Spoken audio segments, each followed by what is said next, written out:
Emmanuel Viau, bonjour. Bonjour. Bienvenue sur le plateau de la matinale. Alors, je rappelle que vous êtes le vice-président de l'association Vendéenne des anciens maires. Et vous êtes venu sur ce plateau pour nous parler de l'Assemblée générale qui a lieu ce matin à Aizenay. Mais qu'est-ce que c'est qu'en fait cette Assemblée générale pour des anciens maires ? Alors l'Assemblée générale, c'est déjà un élément obligatoire de chaque association de la 1901. Pour nous, ça n'est pas une obligation, c'est un plaisir de se retrouver avec tous les membres de l'association et qui nous permet de communiquer un peu nos actions de l'année écoulée et de l'année à venir. Alors justement, quelles sont vos actions, vos attributions dans cette association des anciens maires? Alors, nous avons une devise à l'association vendéenne des anciens maires qui est « servir encore ». À quelque chose. Donc, dans nos objectifs premiers, c'est de pouvoir apporter quelque chose au niveau des collèges, des jeunes, dans l'action civique, si vous voulez, un peu, pour leur apprendre ce que c'est le civisme, pour communiquer avec eux, tout simplement. Donc ça, c'est notre action prioritaire vers les jeunes.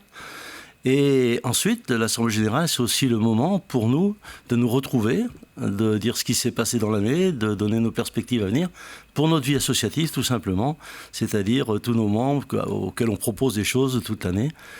Voilà, c'est l'essentiel de l'Assemblée générale et qui va se tenir tout à l'heure. Et donc je présume qu'il y a aussi des petits projets que parfois vous voulez mener. Ouais. Est-ce que, mis à part donc, ce devoir de transmission, parce que j'ai vraiment l'impression à vous entendre que c'est un devoir, y a-t-il d'autres choses qui font vibrer cette association ?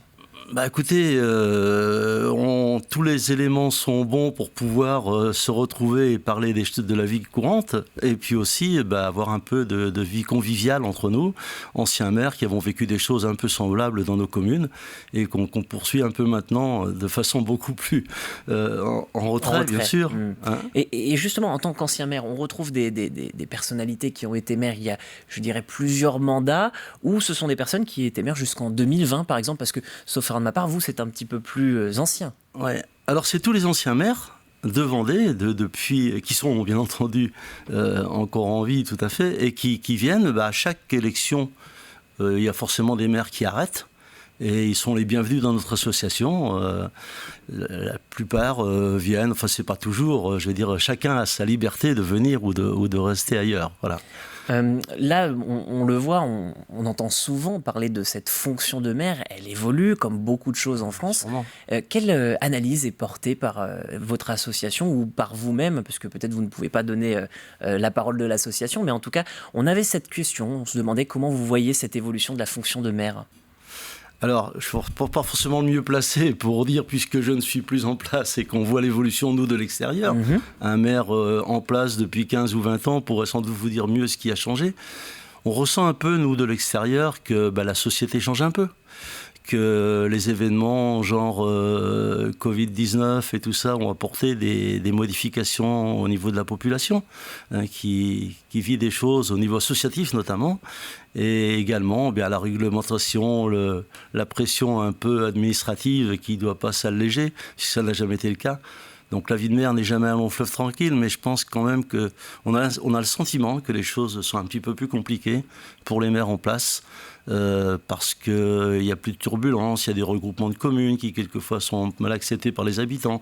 Enfin, il y a plusieurs éléments qui font que de toute façon, la société change et que les maires doivent s'adapter et garder la passion qui doit les animer. Alors c'est très bien que vous parliez du mot de passion, parce que peut-être que le mot est un peu galvaudé, mais j'ai quand même l'impression que c'est un sacerdoce, c'est une indemnité que vous percevez, mais ce n'est qu'une indemnité. En réalité, vous le faites en fonction des personnes, vous venez vraiment pour aider en fait les administrés.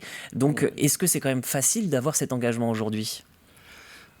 Est-ce que l'engagement demande plus d'efforts qu'avant ? Je n'en sais rien. Je crois que pour y aller, il faut le vouloir. Quelquefois, on y va un peu malgré soi. Enfin, il n'y a pas un cas qui est le même, mais en tout cas, quand on y est, on fait le maximum pour que ça se passe bien.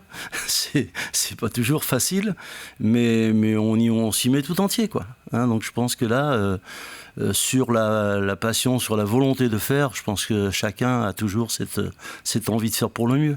Et trouvez-vous qu'il y a toujours quand même beaucoup de considération de la part des administrés, ou comment vous le percevez, parce que vous avez aussi votre regard d'ancien maire, vous croisez des personnes dans votre ville, vous êtes du côté de Venanceau, il y a des personnes qui vous reconnaissent, qui parlent avec vous. Comment ça se passe en fait, les rapports Pour ce qui me concerne les rapports avec la population, je n'ai pas de problème avec la population de Venanceau, sauf qu'il y a quand même beaucoup de gens qui changent, Bien sûr. partent. Il y a énormément de mouvements de population, donc il y a plein de gens que je ne connais plus, que je ne connais pas.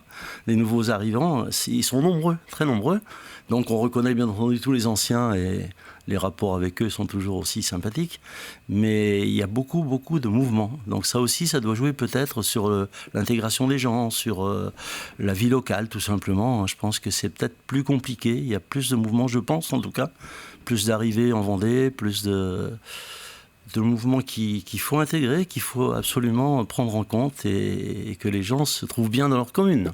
Et puis vous parliez de ces mouvements, de cette technicité, de cette fonction, de cette passion qui doit animer les maires. Est-ce que c'est pas un petit peu difficile quand on voit justement tous ces différents maires qui ont démissionné, parce qu'il y a eu quand même quelques démissions depuis le début de cette nouvelle mandature. Est-ce que c'est par lassitude? Est-ce que c'est parce qu'on se rend compte en fait que la fonction est difficile? Comment on peut l'expliquer?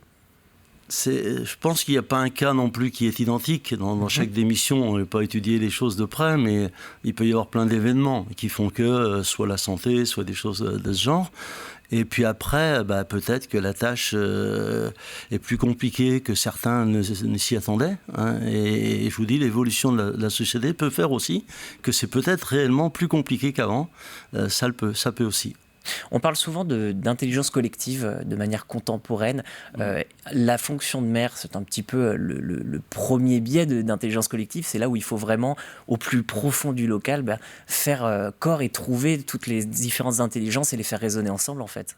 C'est vrai, très vrai, surtout au niveau du monde associatif, qui est quand même un relais très très important pour un maire.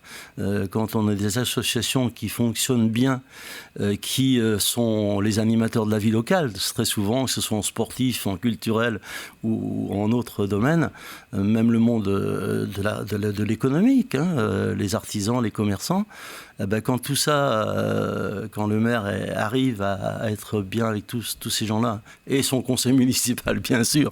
L'intelligence collective passe aussi par là, je crois. Qui a une forte importance, bien sûr. Tout ça peut faciliter la vie de la commune, certainement. Et donc ces anciens maires, vous avez le plaisir de les retrouver tout à l'heure à Aisnay. J'imagine, comme on le disait, que c'est aussi donc des lieux de réflexion un petit peu sur, non pas sur le travail des personnes, c'est pas le but, mais peut-être sur cette évolution. Tout à fait. Tout à fait, on en parle aussi. On a eu l'année dernière un congrès qui s'est tenu à Hyères dans le Var. On était 24 participants de notre département là-bas, la délégation la plus importante. Bon, c'est un petit peu du cocorico, mais c'est un signe quand même qu'on s'intéresse à ce qui se passe. Et c'est là qu'on a aussi possibilité de réfléchir à ce qui se passe réellement. Eh bien, merci beaucoup en tout cas d'avoir accepté notre invitation, Emmanuel Viaud. Je rappelle que vous êtes l'ancien maire de Venançois et que vous êtes donc aujourd'hui le vice-président de de l'association vendéenne des anciens maires.